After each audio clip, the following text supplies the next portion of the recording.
शांति। बाप दादा की पद्मा पदम भाग्यशाली 100 ब्राह्मण से उत्तम ऐसी श्रेष्ठ कन्याएं जिनको बाप दादा ने, निमित्त दादियों ने बहुत प्रेम से निमंत्रण देकर के इस मन मना भव तपस्या भट्ठी में बुलाया है। इसलिए सर्वप्रथम आप सर्व बाबा की उन श्रेष्ठ कन्याओं का, कुमारियों का पुनः खूब खूब दिल से हार्दिक स्वागत है, अभिनंदन है, अभिवादन है। वर्तमान समय के अनुसार बाप दादा हम सभी का जो दिव्य स्वरूप देखना चाहते हैं, उस दिव्य स्वरूप को बनाने के लिए बहुत सुंदर आपकी भट्ठी का टाइटल है मन मना भव तपस्या भट्ठी। संगम युग पर बाबा ने हम सबको ये ज्ञान दिया, ये समझ दी कि सबसे श्रेष्ठ खजाना या सबसे श्रेष्ठ अमूल्य निधि वो मन है। और इस मन को, जिसे लोगों ने चंचल कहा, घोड़ा कहा या बंदर कहा, जो एक डाली से दूसरी डाली पर कूदता रहता है, परंतु बाबा ने इस मन को तपस्या का आधार बताया।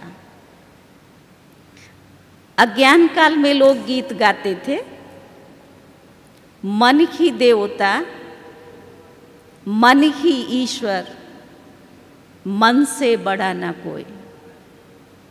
लेकिन उसका यथार्थ अर्थ और ज्ञान उन्हों के पास नहीं था। अब बाबा ने हमें समझ दी कि हम जब अपने मन अर्थात संकल्पों को शुद्ध स्वरूप में स्थित होकर उन्हें यथार्थ दिशा देते हैं, और उस यथार्थ दिशा का नाम दिया परमात्मा याद, योग। जब मन को बाबा में स्थित करते हैं, उस मन की स्थिरता से हम अनेक गुण और शक्तियों की प्राप्ति करते हैं, जिन गुण और शक्तियों के आधार पर हम मनुष्य से देवता बन जाते हैं। मन ही ईश्वर, तो मन ईश्वर नहीं, लेकिन मन ईश्वर प्राप्ति का आधार है।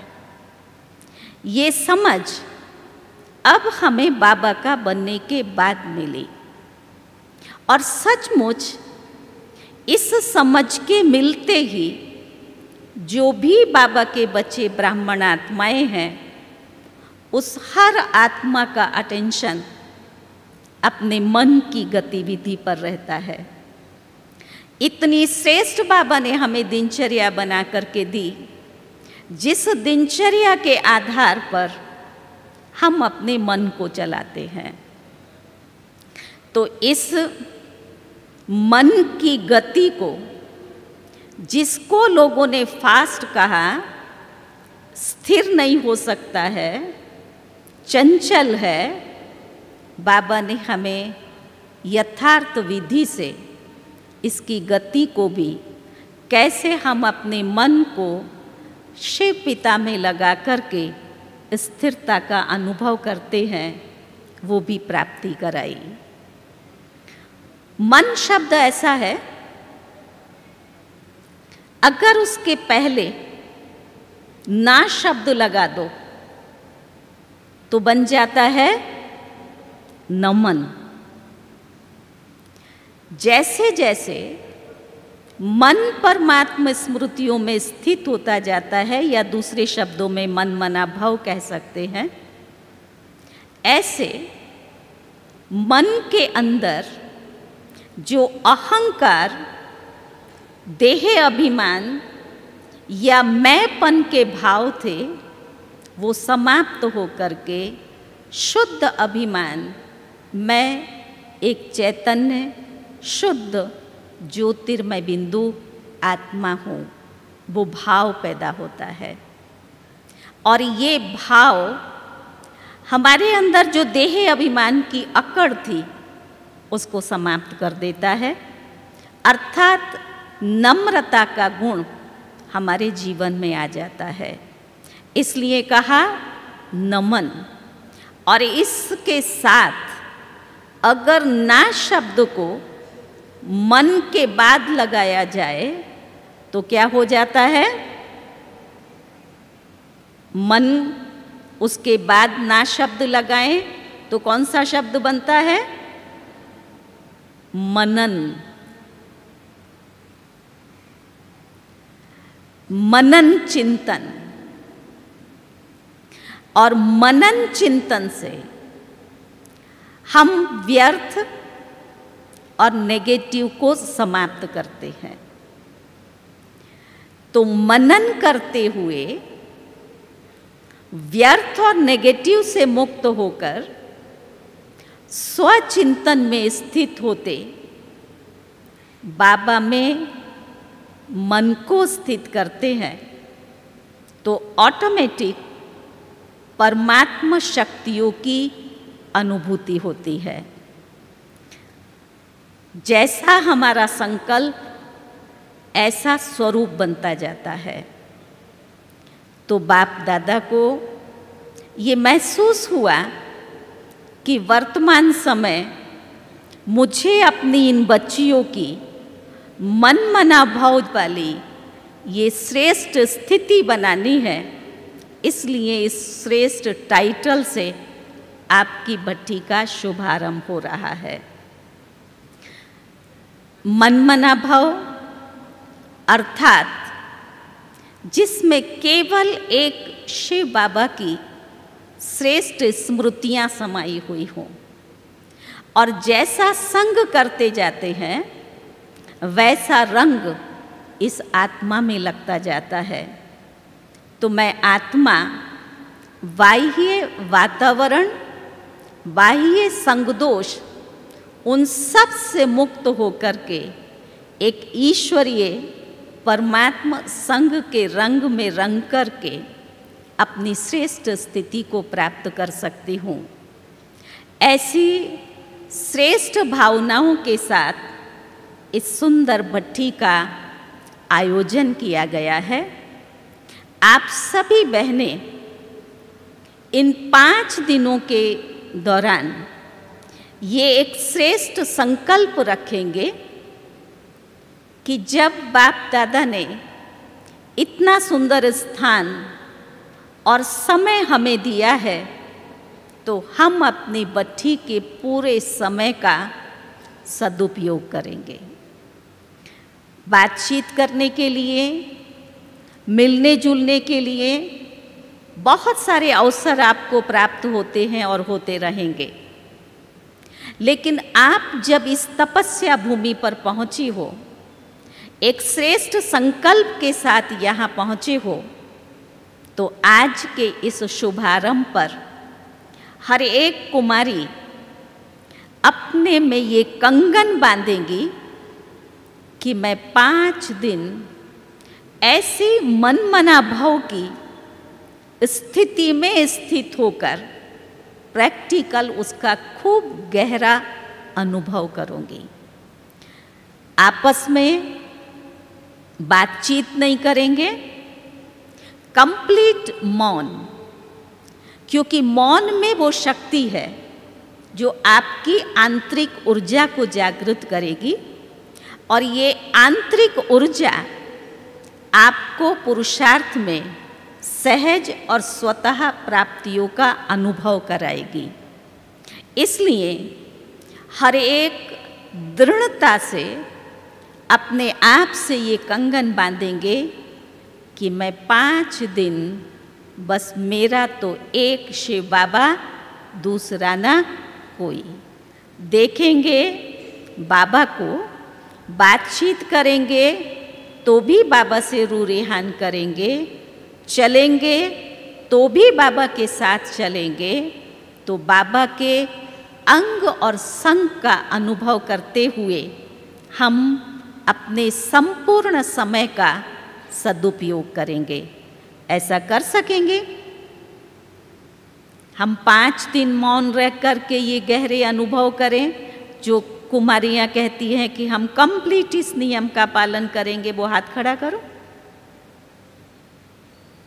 बहुत अच्छा। हिम्मते बच्चे, मद दे बाबा। आपने अगर दृढ़ता से, हिम्मत से संकल्प किया है तो बाबा आपको संपूर्ण सफलता दिलाएगा। तो ऐसे 5 दिन जो भी हमारे भट्ठी के अलग अलग क्लासेस चलेंगे, उन क्लासेस में हमारा आप सबसे ये एक विनम्र अनुरोध रहेगा कि आप क्लास को क्लास के ढंग से नहीं करना, क्योंकि जब क्लास के ढंग से करते हैं तब हमारी बुद्धि में क्या रहता है, ये पॉइंट बहुत अच्छी थी, ये एग्जाम्पल बहुत अच्छा था, इन्होंने ये बात बहुत अच्छी सुनाई। लेकिन हमारा ये लक्ष्य रहेगा, जो भी जिस विषय पर भी हमें क्लास मिल रहा है उसको हम अपने अंदर में रियलाइज करेंगे, महसूस करते जाएंगे। परम शिक्षक ये जानता है कि मुझे किसको क्या देना है, क्या पढ़ाना है। किसी भी इंस्ट्रूमेंट के द्वारा बाबा आपको पढ़ा रहा है, आपकी बुद्धि में बाप रहेगा। बाबा ने आज इनके द्वारा ये बात जो सुनाई, सचमुच इसकी मुझे बहुत आवश्यकता थी। तो सुनते सुनते महसूस करते जाएंगे, क्योंकि महसूसता शक्ति जब आप में आएगी तब ही परिवर्तन शक्ति आएगी। तो सुनने की विधि क्या रहेगी? केवल सुनना नहीं है, लेकिन महसूसता के साथ सुनना है, ताकि सुनी हुई बातों को आप अपने में धारण कर सकें, अपनी कमजोरियों को परिवर्तन कर सकें। ये हमारे क्लास करने का लक्ष्य रहेगा या विधि रहेगी। जो भी सुने उस समय महसूस करने के पश्चात, यहाँ से उठकर जब आप भोजन या नाश्ते पर जाते हैं तब उस पर खुद के साथ देखते रहें, मनन और चिंतन करते रहें कि बाबा बस आज तो आपने ये इतनी अच्छी बात जिसकी मुझे बहुत ज़रूरत थी वो आपने मेरे लिए बताई है। मैं इसको अपने में संपूर्ण धारण करके रहूँगी। और जब ऐसे गहराई से ये मन आपका बाबा के साथ बात करता रहेगा, तब सहज ही ज्ञान की बातों को आप धारण कर सकेंगे। ये हमारी क्लास करने की विधि रहेगी। इसके साथ साथ नोट्स जो भी लें उनको भी एकांत में बैठ करके स्टडी करेंगे, पढ़ेंगे। मैं समझती हूँ उसमें हमारी बहुत सारी बहनें जो स्टूडेंट लाइफ में भी होंगी जो स्टूडेंट हैं, पढ़ाई पढ़ती हैं, जरा हाथ खड़ा करेंगे। अच्छा, काफ़ी कुमारियाँ हैं। जो जॉब करती हैं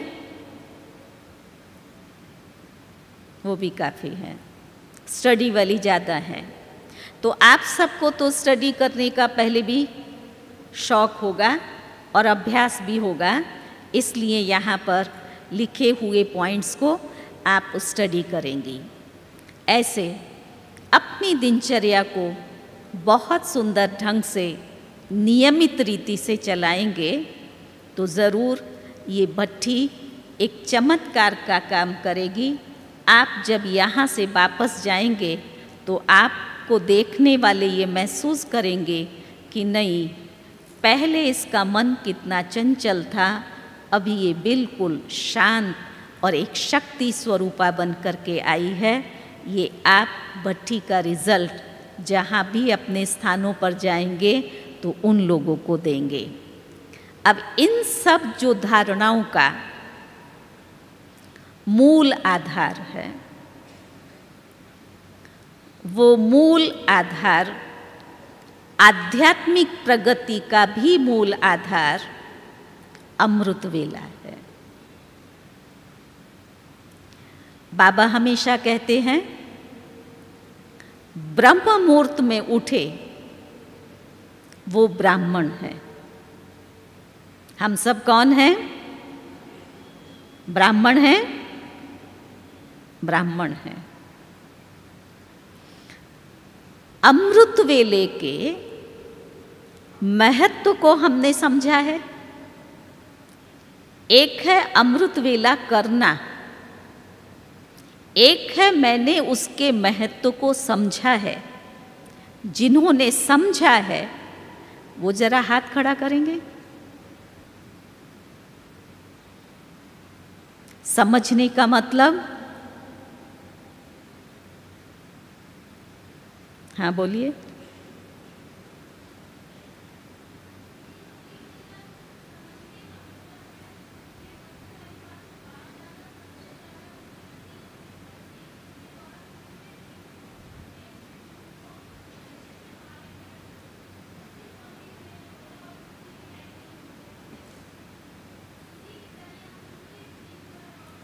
उनके जरिए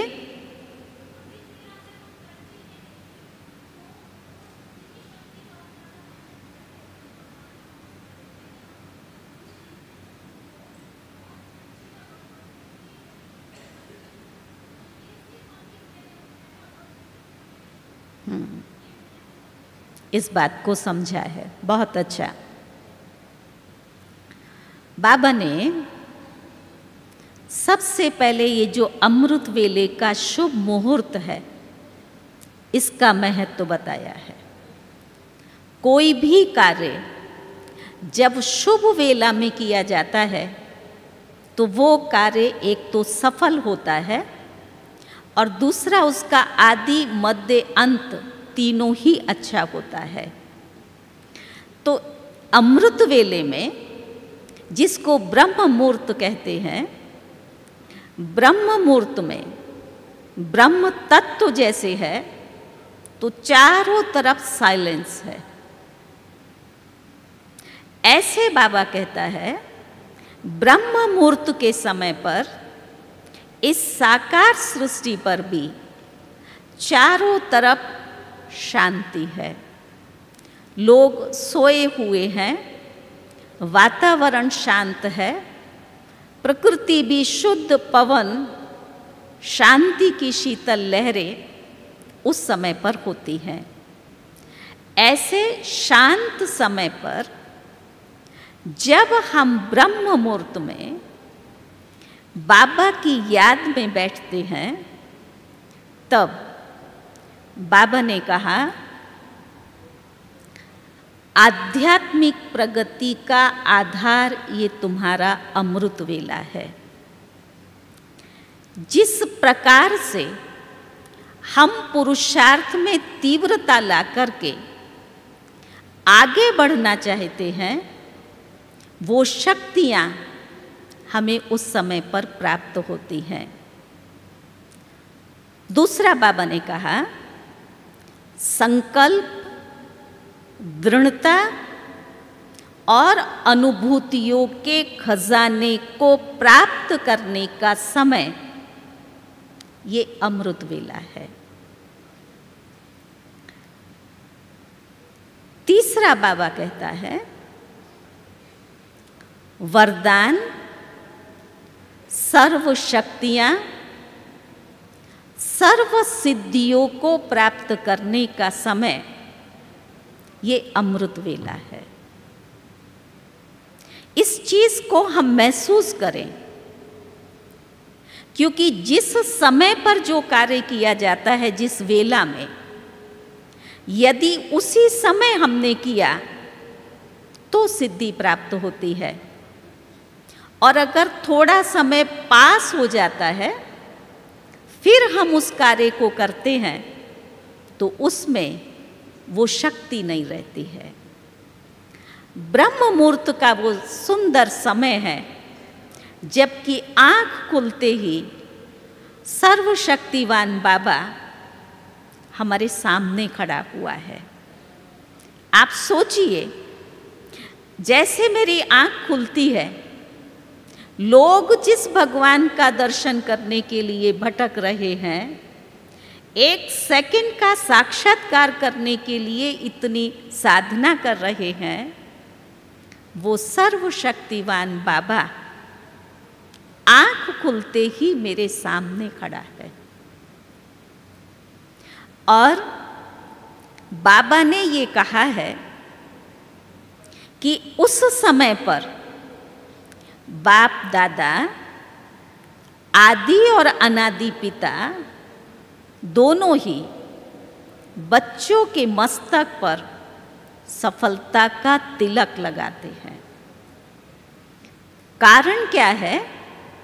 तो कारण में बाबा ने कहा कि जब ब्राह्मण बच्चे बाप की पहली आज्ञा का यथार्थ पालन करते हैं, उस पालना के रिटर्न में बाप दादा बच्चों के मस्तक पर सफलता मूर्त भाव का तिलक लगाते हैं। सचमुच आप इस चीज को महसूस करिए। जितना खुशी से फ्रेश होकर के आप बाबा के सामने बैठेंगे, कौन है जो मुझे उठा रहा है? हो नहीं सकता आपकी आंख नहीं खुले, नींद आपको आए, क्योंकि ब्रह्मा हमारी माँ है और माँ की हमेशा बच्चों में ममता होती है। तो ब्रह्मा माँ की भी क्या चाहना है कि ये मेरे बच्चे बाप समान बने, और माँ हमेशा बच्चों को आगे बढ़ाने के लिए हर रीति का प्रयत्न और पुरुषार्थ करती है। सुबह में अगर बच्चे नहीं उठते हैं तो माँ उनको उठाती है, मस्तक पर हाथ फेरते हुए बच्चे को उठाती है, उठो बेटा समय हो गया है। ठीक इसी रीति से जब हम रात्रि को संकल्प करके सो जाते हैं तो सुबह अमृत वेले में बाप दादा हम बच्चों के मस्तक पर वो स्नेह भरा हाथ फेरते हुए बहुत प्यार से हमें उठाते हैं, और साथ ही साथ हमारे में जो गुण, विशेषताएं, सेवा, उन सब के अंदर शक्तियां भर देते हैं, जिस शक्ति को प्राप्त करने से सहज ही हम सफलता मूर्त बनते जाते हैं। तो अमृत वेले का जब तक हमने मन से महत्व नहीं समझा है, तब तक हम सिद्धि और प्राप्ति स्वरूप नहीं बन सकते हैं, क्योंकि मेजॉरिटी अमृत वेला करते हैं। अभी भी अगर हाथ खड़ा कराओ तो मैं समझती हूँ बहुत कम होंगे जो अमृत वेला नहीं करते होंगे। जो अमृत वेला करते हैं, अच्छा, जो नहीं करते हैं, हाँ, बहुत थोड़े हैं। अब हम करते किस रीति से हैं? एक बाबा ने कहा कि बच्चे उठ करके बैठ जाते हैं, नियम प्रमाण योग करते हैं। मेजॉरिटी को आप देखो, यहाँ से भी जब योग कराने के लिए बैठते हैं सुबह में, आकर के सब बैठेंगे, क्लास में सबकी प्रेजेंस मार्क होगी, लेकिन थोड़ी देर के बाद में हमारा मस्तक झुक जाता है। आप समझते हो ये आपने अमृत वेला किया, इसको अमृत वेला कहेंगे? नहीं कहेंगे। अब अगर मैं आत्मा इस स्थिति में हूं, इसका कारण ढूंढो। जो इतना श्रेष्ठ वरदानी समय, उस वरदानी समय को मैं वेस्ट कर रही हूं, तो उसका पहला कारण मैंने बाबा को बाबा के रूप में नहीं समझा है, अर्थात बाबा के साथ मेरा जिगरी प्यार नहीं है। जिसके साथ जिगरी प्यार होता है, प्यार की ये निशानी है, वो उससे मिलने की इंतज़ार करते हैं। उसके प्यार में ऑटोमेटिक नींद खुल जाती है। होता है ऐसा।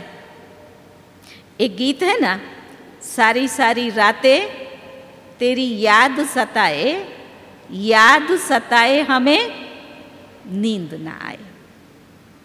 तो हम अपने आप में चेक करेंगे कि परमात्मा प्यार की कमी के कारण से मुझे नींद आती है या सुस्ती आती है। एक कारण ये हुआ।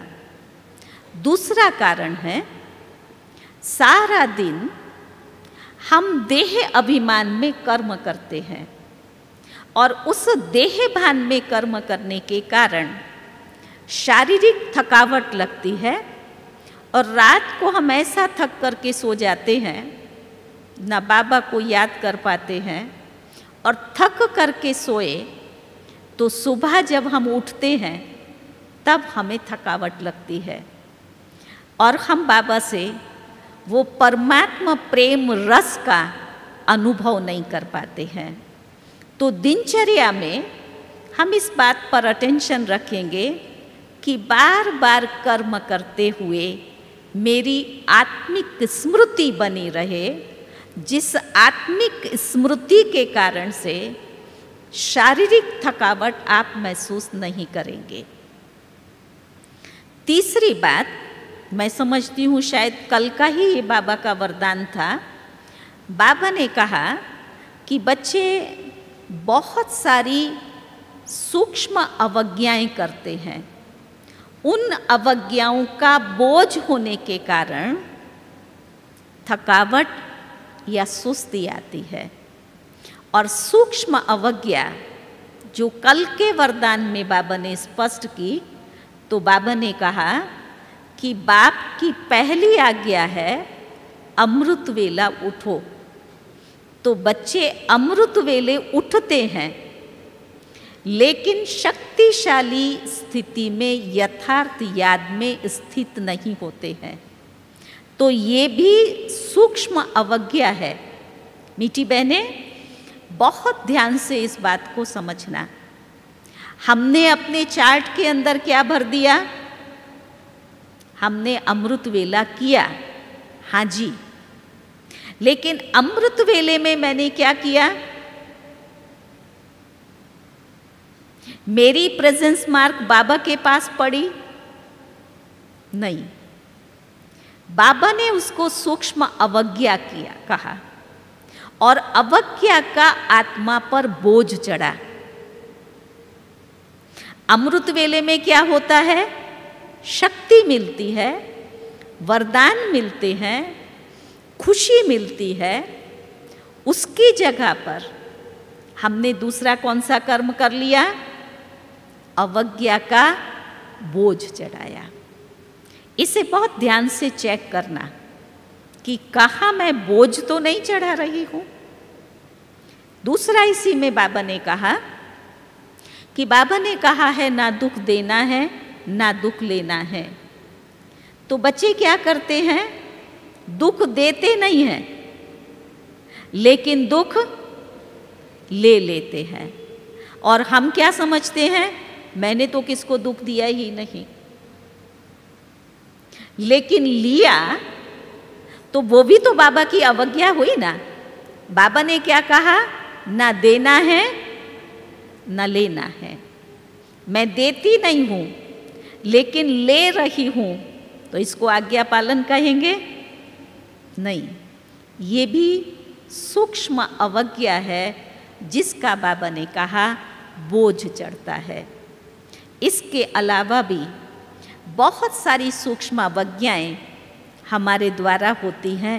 कहाँ दृष्टि से होती हैं, कहाँ बोल से होती हैं, कहाँ व्यवहार में हो रही हैं। तो हमें ये चेक करना पड़ेगा कि ये सूक्ष्म अवज्ञाओं का बोझ तो मुझ आत्मा पर नहीं है, जो मुझे अमृत वेले बाबा से मिलन की अनुभूति नहीं करने देता है। तो इस प्रकार से और भी कई सारे कारण हैं। आलस, सुस्ती, अलवेलापन, अपने आप को चला लेना, श्रीमत का उल्लंघन कर देना, तो इनसे हमारा अमृत वेला शक्तिशाली नहीं हो पाता है। अब अमृत वेलों को शक्तिशाली बनाने की जो बाबा ने विधि बताई है, उस विधि को आप सबसे पहले अपनी दिनचर्या का आरंभ, बाबा कहता है दिनचर्या के आरंभ से पहले जो अंत आप कर रहे हैं उसको शक्तिशाली करो। रात्रि को सोते समय सारे दिन का जो भी चार्ट है वो सारा चार्ट बाबा को सुना करके, बाबा ने कहा जो भी किया आपने, अच्छा किया या बुरा किया, सब बाबा को सुना दो, बोझ बाबा को दे दो, बुद्धि को हल्का कर दो। फिर बाबा को गुड नाइट करके बाबा की गोद में विश्राम करो। ये एक यथार्थ सत्य है।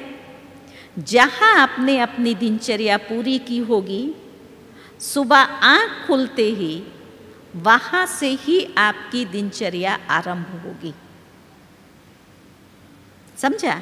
अगर आपको कहाँ जाना है, रात को हम ये संकल्प करके सो जाते हैं सुबह 4 बजे उठना है, फिर जाना है, फिर ये ले जाना है, फिर ये करना है। सुबह जब आपकी आंख खुलेगी तब आंख खुलते ही सबसे पहले संकल्प आपको क्या आएगा? मुझे वहाँ जाना है। क्या?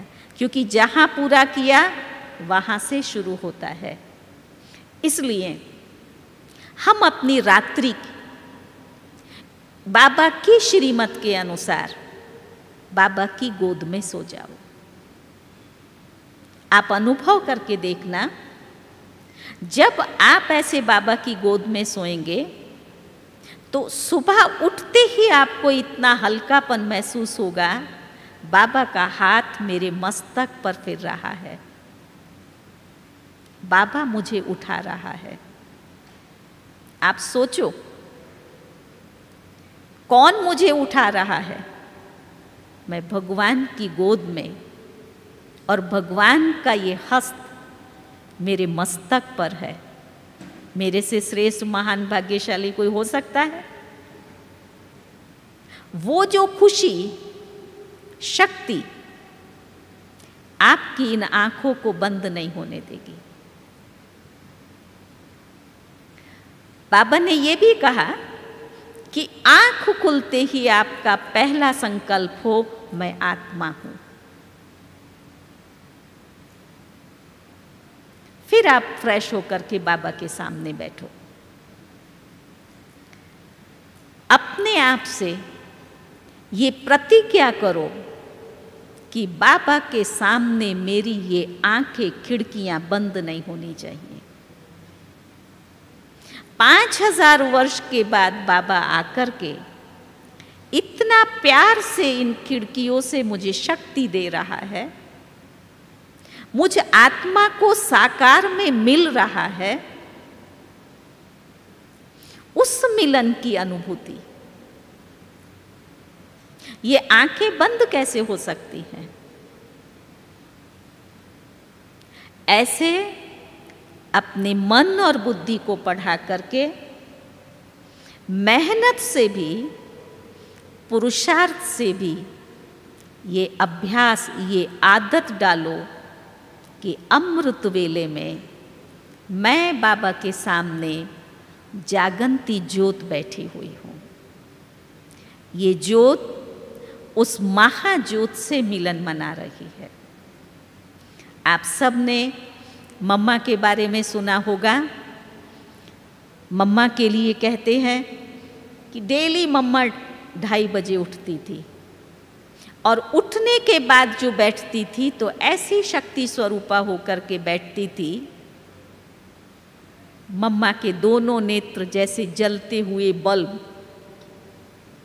ऐसे प्रकाश के प्रकंपन मम्मा के नैनों से निकलते थे।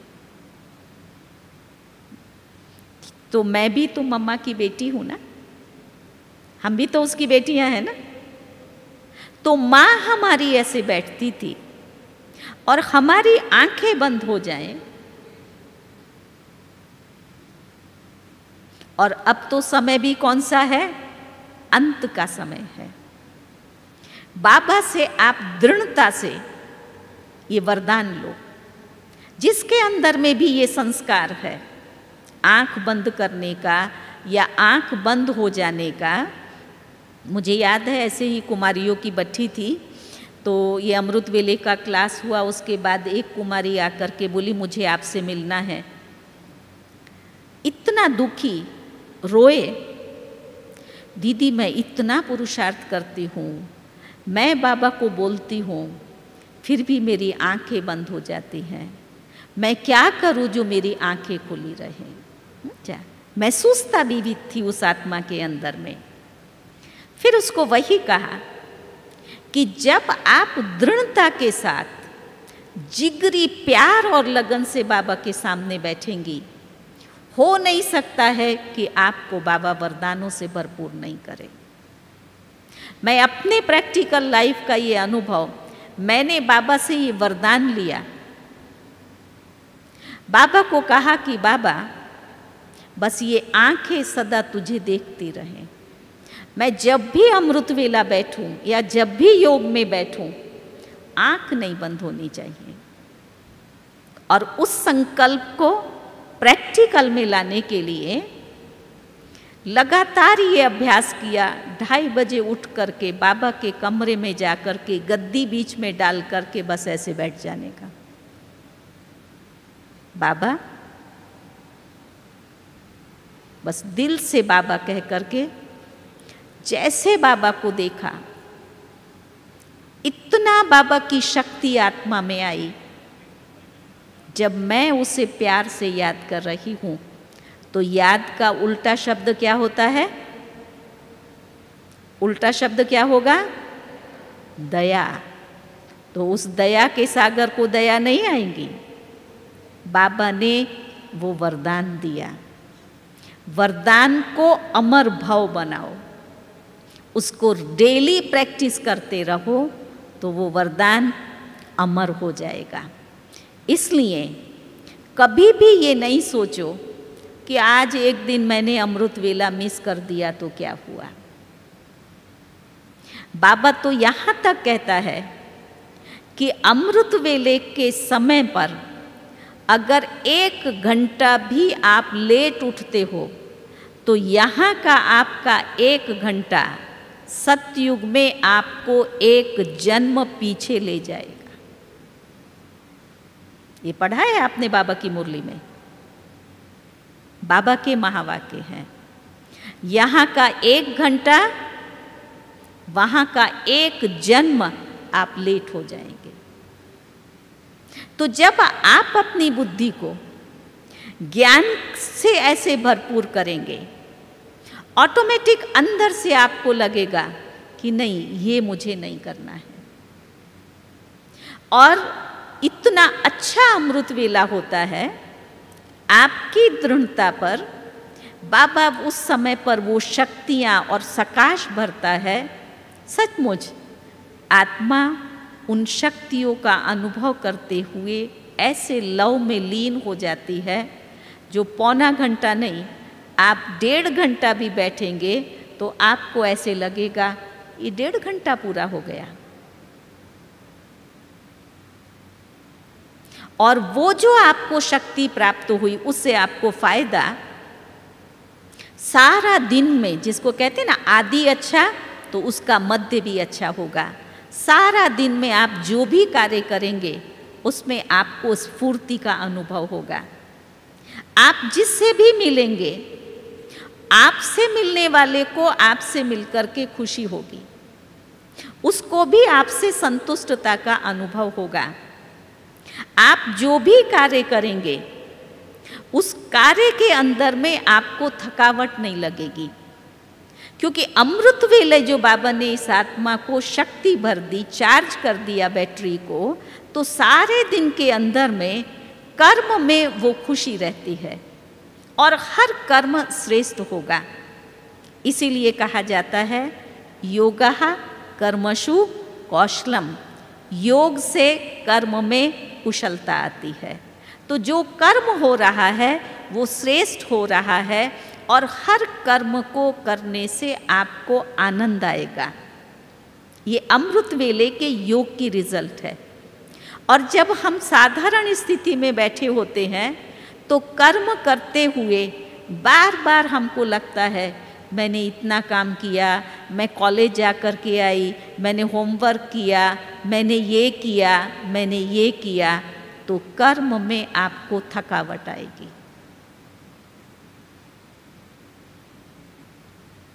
तो जब हमारा दिन अच्छा हो गया, मध्य हमारा अच्छा गया, तो रात्रि को भी जब आप सोएंगे तो जो मैंने बताया ऑटोमेटिक बाबा को याद किए बिना आप बिस्तर पर नहीं जा सकते हो।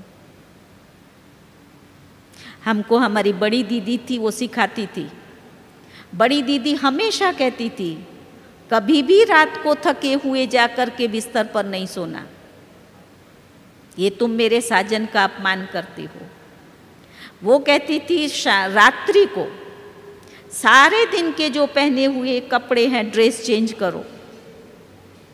ड्रेस चेंज करके मुंह धुलाई करके एक्शन करती थी, ऐसे मुंह पहुँचो और मुंह पहुँच करके बाबा के सामने बैठो, अपने साजन से मिलो, साजन से मुलाकात करते फिर बाबा की याद में बिस्तर पर सो जाओ। अच्छा, ये सिखाया। और ऐसी याद में सो जाओ, ऑटोमेटिक टाइम पर आपकी आंख खुलेगी। जब थके हुए होते हैं तब क्या होता है, अलार्म बंद कर दिया, अभी उठना है, अभी उठना है, थोड़ी देर के बाद उठेंगे। सोचो आपकी दिनचर्या किससे शुरू हुई? आप उठे भी आधा घंटे के बाद या 15 मिनट के बाद, तो दिनचर्या का आरंभ किससे किया? आलस से। फिर जब योग में बैठेंगे तब क्या होगा? आलस होगा। फिर योग में अनुभूति कौन सी करेंगे? क्या अनुभूति करेंगे? ये लाइट कब चेंज होगी, योग कब पूरा होगा। थका हुआ भगवान से बात नहीं करेगा, थका हुआ किससे बात करेगा, किसका इंतजार करेगा? ये लाइट चेंज हो। तो ऐसी संगम युग की अमृत वेले की अनमोल घड़ियों को हमें व्यर्थ नहीं गंवाना है। ये सर्व सिद्धियों और सर्व प्राप्तियों का समय है। इसी समय पर बाबा अपने बच्चों को टचिंग, बाबा टचिंग देता है, तो ये बाबा के टचिंग और हमारे कैचिंग का समय है। यही समय है जबकि हम बाबा से प्राप्त हुई शक्तियों को विश्व के सकाश दे करके, जो बाबा ने हमें सेवा दी है कि प्रकृति के 5 तत्वों को भी तुम्हें सतो प्रधान बनाना है, वायुमंडल को भी तुम्हें शक्तिशाली बनाना है, ये हम सेवा कर सकते हैं। दादी जानकी हमेशा कहती हैं, दादी अपना अनुभव सुनाती है, कहती है विदेश की जो विश्व की सेवा हुई है वो दादी ने अमृत वेले सबको सकाश दे करके की है। तो ये विशेष सकाश देने का समय है, आत्माओं को, दूसरी आत्माओं को शक्ति प्रदान कराने का समय है। उस समय को मुझे वेस्ट नहीं करना है, क्योंकि हम दूसरों को ये समझ देते हैं कि अब नहीं तो कब नहीं। तो जो हमने इस वैल्यूबल समय को अभी गवा दिया, तो ये कल्प कल्पांतर की बाजी है। फिर कल्प कल्प के लिए मुझे आत्मा का ये संस्कार बन जाएगा और मैं आत्मा परमात्मा प्राप्तियों, सिद्धियों और वरदानों से कल्प कल्पांतर के लिए वंचित हो जाऊंगी। इसलिए कभी भी ये नहीं सोचना कि आज मैं नहीं उठूंगी तो कोई हर्जा नहीं है, एक दिन मैंने मिस किया तो ये सोचना मैंने बहुत बड़ा लॉस किया, आज मैंने अपने आप को बहुत बड़ा घाटा डाला। तब आप अपने को इन संस्कार से, साधारण स्थिति से मुक्त कर सकते हैं और अमृत वेले का जो एक आनंद है उस आनंद का अनुभव कर सकते हैं। बाबा बाहें फैला कर के वतन में खड़ा हुआ है। सिर्फ हमारे एक संकल्प की दृढ़ता हमारी सर्व कमजोरियों से हमें मुक्त कर सकती है। तो ऐसा दृढ़ संकल्प करेंगे। हम कोई दिन अमृत वेला मिस नहीं करेंगे। थकावट लगी होगी तो क्या करेंगे? थकावट बोलो लगेगी ही नहीं, क्योंकि थकावट तो रात्रि को आप बाबा को दे करके सो गए ना। थकावट किसको दे दी? बाबा को दे दी, तो थकावट लगेगी ही नहीं। प्राण जाए पर वचन ना जाए, ऐसी दृढ़ता से अमृत वेले के महत्व को समझते हुए दृढ़ प्रतिज्ञा करेंगे और उसी रूहानियत से, उस रुहाब से बैठ करके बाबा से रू रिहान करेंगे, क्योंकि बाबा को रिझाने का समय अमृत वेला ही है। भोलानाथ उसको रिझाना है, ये अमृत वेले का समय है। तो इस समय के महत्व को समझते हुए यथार्थ विधि से सभी उठ करके अमृत वेले को शक्तिशाली बनाएंगे। अगर कल से ही, कल सुबह से हम जब अमृत वेला करेंगे तो इसी स्वरूप में बैठेंगे, क्योंकि जैसे पहले कहा कि कोई भी कार्य का शुभारंभ वो शुभ वेला में किया जाता है तो वो कार्य फिर सफल होता है। तो आज आपकी भट्ठी के शुभारंभ पर बाबा ने भी सबसे पहला क्लास आपको कौन सा कराया? अमृत वेले का, शुभ वेला का। तो इस शुभ वेला में आपने आरंभ किया है तो आपकी सारी भट्ठी कैसी रहेगी? प्राप्ति और सिद्धि स्वरूप रहेगी, क्योंकि इस ही श्रेष्ठ संकल्प से आप अपनी इस भट्ठी का शुभारंभ कर रहे हैं। हर संगम युग आदिकाल है और संगम में दिन जो है वो भी सारे दिन का आदिकाल है। तो सारा संगम ही हमारे लिए अमृत वेला है। हर सेकंड हमें उसको सफल करना है, क्योंकि सतयुग दिन है तो संगम युग अमृत वेला है। तो इस रीति से न केवल हम दिन के आदि को ये अमृत वेला कहते हैं, परंतु सारा ही संगम अमृत वेला प्राप्तियों को और शुद्धियों को देने वाला युग है। तो इस युग के महत्व को समझते हुए हम अपने भाग्य के गुण गाते हुए ऐसी श्रेष्ठ स्थिति को प्राप्त करेंगे। आपको खुशी होती है कि वाह बाबा, वाह हमारा भाग्य, वाह भाग्यवान हम कन्याएं, वाह। आप समझती हो ना, मुझे हमेशा कन्याओं को देख करके बड़ी दादी याद आती है। हमारी बड़ी दादी थी ना, मालूम वो जब कन्याओं को देखती थी इतना खुश होती थी और सबको कहती, अरे तुमको मालूम है मेरे बाबा की कितनी कन्याएं आई हैं। दादी कभी भी किसका वर्तमान नहीं देखती थी, हर कन्या के अंदर दादी उसका उज्जवल भविष्य देखती थी और उस उज्जवल भविष्य को देखते हुए इतना खुशी से और प्यार से खुद भी नाचती थी और कन्याओं को भी नचाती थी। आज भी हमारी दादियाँ और बाप दादा आप सब कुमारियों को देख करके खुश हैं। आप सब खुश हो? बजाओ अपने भाग्य की ताली।